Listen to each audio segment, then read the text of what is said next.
Well, looks like there is a part 2 and possibly a part 3 to this Ferrari. After getting a charge, clutch will not engage. They were having controller problems on this. They swapped out a controller already. Like in video 1, I told you about the moisture problem and leaving it on a vacuum pump overnight to help dry it out. And now that I have it filled, you could listen to that engine.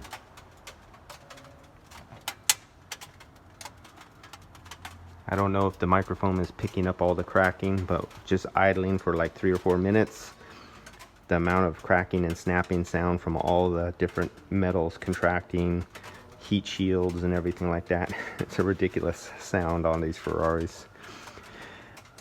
So I'm gonna disengage.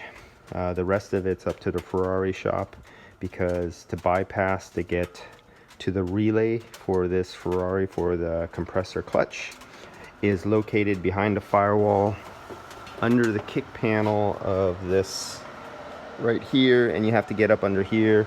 And right now, as you can see, there's a lot of other cars that were just buried back in here. So this Ferrari is up next to the door, and you need to get through this door to work under there, remove the seat, and get up under the dash to get to the relay for their diagnosis of a power problem.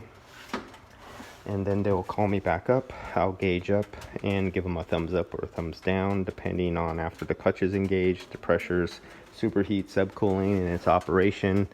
Then I'll check over the rest of the system. But for the electrical, they could tear apart the Ferrari dash. I'll stay away from that. I'm a sissy, prima donna. Don't want to get my hands dirty. See you guys on the next video and the continuing story on this Ferrari. I'll take a Toyota any day.